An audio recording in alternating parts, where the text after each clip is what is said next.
Olá, seja bem-vindo a mais um episódio do nosso canal Pode Se Cuidar, um podcast da Clínica Longevitar, onde vamos falar sobre saúde de forma leve, ampla, abrangente e de uma forma bem tranquila para você entender. Eu sou a Aline Miziara, médica dermatologista, e estou aqui com o meu parceiro Divino Júnior. Olá pessoal, me chamo Divino, sou cardiologista e hoje nós estamos aqui para conversar um pouquinho sobre um vilão invisível que aparece muito no inverno e no tempo de estiagem, que é o tempo seco, e como que esse tempo seco pode influenciar na sua saúde, desde a pele, cabelo, mas também no seu organismo como um todo. Então vamos começar aqui pelo básico. O que acontece com o nosso organismo, Divino, quando o tempo está muito seco? Bom, a gente costuma falar que a água é muito importante para a saúde. Nós falamos aí que o nosso corpo é 70% de água, a gente aprende isso, a importância da hidratação. O que acontece no tempo seco é que o nosso organismo tem uma tendência maior à desidratação. A gente perde mais água até de uma maneira imperceptível. A gente não consegue perceber que essa água está indo. E a gente perde essa água através das nossas barreiras, que está em contato com o ar. Então a pele é um lugar onde a gente perde muita água, mas também através da respiração. E como a gente vai perdendo água, todo o impacto dessa desidratação, ela começa a influenciar na nossa saúde como um todo. Certo, e realmente a gente sente muito isso quando tá esse tempo seco, a pele também responde, fica muito seca e com isso começam aqueles sintomas de pele seca, que muitas vezes as pessoas não sabem que esses sintomas são causados por conta da pele estar seca, né? E aí é um pouquinho sobre isso que a gente vai conversar aqui também. É importante a gente entender que é um problema silencioso, que nem sempre a gente consegue detectar precoce. E quando a gente às vezes percebe, já é as complicações que estão acontecendo em decorrência da desidratação. Então, nessa época do ano que a gente percebe esse tempo seco, e muitas vezes é essa época do inverno, que começa esse período de pele seca, aumenta muito no consultório as queixas relacionadas a isso, que é pele seca, aumento das dermatites, aumento das coceiras, tanto na pele quanto no couro cabeludo. Então, e é justamente isso. Aqui na nossa região, o tempo seco vem muito associado à época mais fria. Então, além do tempo estar seco, a gente tem o hábito aí de tomar banho em água quente. E com isso, piora tudo esses sintomas da pele. A questão do ressecamento, tanto da pele quanto do cabelo, e as dermatites. A pele fica, às vezes, com algumas feridinhas, algumas rachaduras. E com isso acontece porque a barreira cutânea fica prejudicada. É como se aquela proteção da nossa pele, a gordurinha que tem em volta da nossa pele, ela acaba sendo prejudicada. Eu sempre explico para os pacientes em relação a banho quente. Qual que é a questão do banho quente? Igual quando você lava uma louça com água muito quente. Você tira toda aquela gordura da louça. É uma forma de você lavar melhor essa louça tirando a gordura. Só que isso para a nossa pele não é bom, porque o banho quente ele vai tirar a gordurinha que é a proteção da nossa pele. E aí com isso vão aumentar os sintomas de coceira, de ressecamento e de dermatites. É interessante até você colocar dessa maneira, porque a gente às vezes não faz essa associação entre esses sintomas de coceira e desidratação. Às vezes pensa até que é alguma outro tipo de doença, quando na verdade é um fato bem mais, vamos pôr entre aspas, simples, que é a questão da hidratação, Hoje de manhã eu atendi uma paciente justamente com isso. Ela chegou para mim e falou assim: Aline, eu acho que eu tô com alguma alergia, porque eu tô com coceira no meu corpo inteiro e até minha cabeça tá coçando. Vê se eu tô com alguma coisa na minha cabeça. Ela foi fazer outra coisa no consultório e acabou falando isso. E eu fui examinar a cabeça dela e realmente a cabeça dela tá com um pouco de descamação. Mas por que descama? Justamente por essa questão de tomar banho na água muito quente. Então, quais são as coisas que a gente consegue, como que a gente consegue melhorar isso? Ninguém vai tomar banho na água fria no tempo quente, Então, no tempo frio, ninguém vai tomar banho na água fria. A gente quer tomar realmente um banho quentinho. Eu peço para você não abusar tanto dessa água quente. Você tentar usar uma água um pouco mais morna, e não ficar tanto tempo no banho. Eu brinco que nessas horas o banho não é recreação, o banho não é relaxamento, o banho é só banho, deixa para relaxar de outra forma, para ser um banho rapidinho. e também usar alguns produtos que aí, nesse caso, também vão conseguir auxiliar.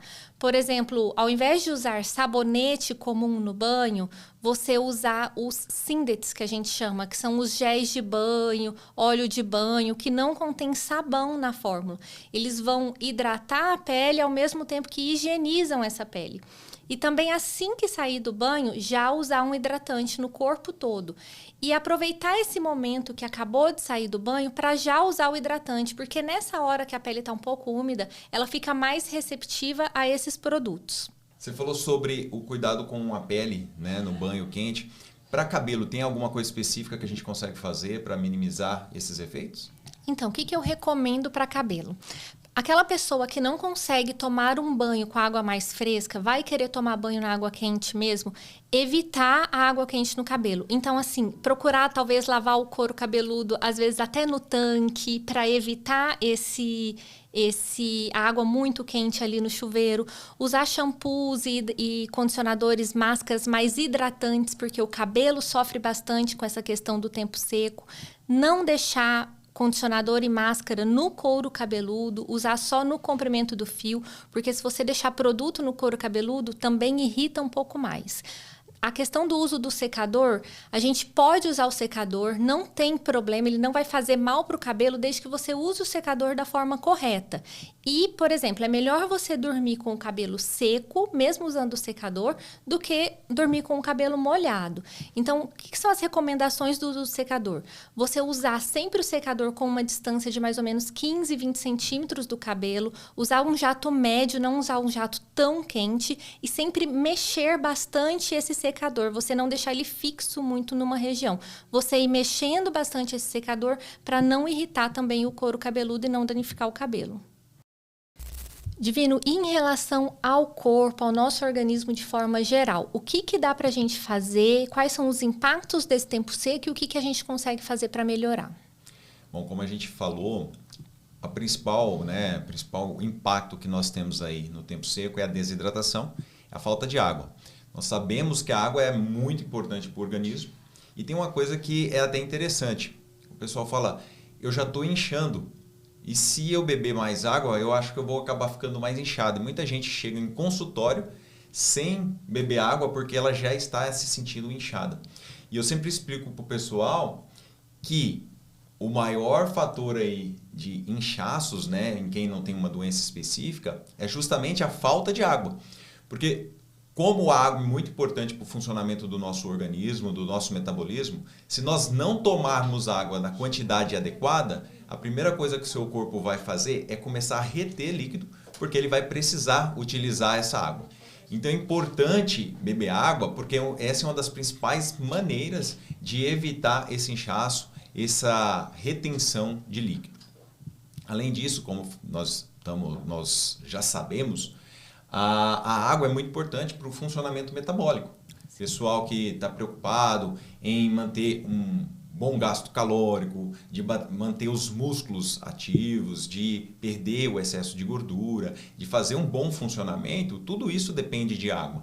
A água é importante para o músculo, a água é importante para as reações bioquímicas, a água é importante para que a gente possa eliminar toxinas. Então, todo o funcionamento do corpo ele é dependente da água. No tempo seco, se nós deixarmos levar esse quadro de desidratação, todo o nosso metabolismo vai acabar sendo comprometido. Então, a gente precisa estar atento em manter uma boa hidratação para evitar essas complicações. E assim, uma complicação que eu vejo é que no inverno, quando tá frio, a gente não tem sede. Então, a gente muitas vezes não lembra de beber água. Então, uma coisa que a gente tem que fazer é se policiar, talvez andar com uma garrafinha para bater aquela meta de, tem que beber tantas garrafinhas de água. Então, a gente fazer isso para bater aquela meta, porque senão você não vai ter sede para lembrar de beber água. Muitas vezes você vai acabar se esquecendo disso, né? Perfeito, É muito comum, por conta do inverno, por conta do frio, a gente acabar se esquecendo de beber água e muitas vezes não bater a meta diária de água que a gente precisa, porque realmente sente menos sede. Divino, então para a gente fechar essa rodada e você dar para a gente algumas dicas práticas do que a gente fazer nesse tempo seco. Bom, primeiro ponto é manter uma boa hidratação. Como já colocamos aqui, é difícil às vezes nos lembrarmos de beber água pelo próprio tempo frio, né? Então, algumas dicas podem ajudar, carregar uma garrafinha e botar uma meta ali, tomar 4 ou 5 garrafinhas a depender do tamanho dessa garrafa.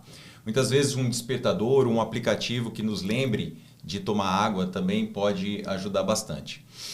Também é difícil, né? No inverno a gente tem uma tendência de comer menos vegetais, menos frutas, porque é um tempo onde a gente busca alimentos mais quentes, só que também é importante, né? Porque os alimentos frescos, como vegetais, legumes e frutas, também possuem água e ajudam na hidratação. Outra coisa que a gente precisa cuidar é a atividade física, atividades físicas regulares, porque a atividade física também ajuda a melhorar a questão circulatória, né? Óbvio que a depender da atividade física pode aumentar a nossa demanda de hidratação, de beber água, então tem que estar sempre atento a esses detalhes. E na questão da pele, quais as dicas que a gente pode pegar? Então, assim, as dicas principais, pensando na pele, para evitar o ressecamento da pele nessa época do ano, seria a questão do banho. Então, lembrar que banho nessa hora não é recreação e não é relaxamento. Toma um banho mais rápido, porque ninguém vai tomar banho na água fria.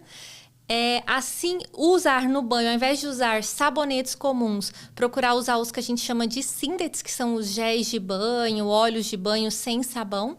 Assim que sair do banho, já aplicar um hidratante no corpo, porque é essa hora que seu corpo melhor vai absorver esse hidratante. A questão da água, a ingestão de água mesmo. E nos cabelos, a mesma questão do banho. Evitar usar a água muito quente. Bom, o tempo seco está aí, mas com cuidados nós podemos reduzir os impactos. Lembrar que no tempo seco, a pele ela não pede por ajuda, ela grita por ajuda. E é isso, a gente encerra por aqui mais um episódio do nosso podcast, Pode Se Cuidar. Eu espero que vocês tenham gostado, que as dicas tenham ajudado. E a gente pede para vocês que sigam as nossas outras redes sociais, no YouTube, no Instagram, e a gente está sempre por aqui. Obrigado por acompanhar a gente nesse episódio e até a próxima.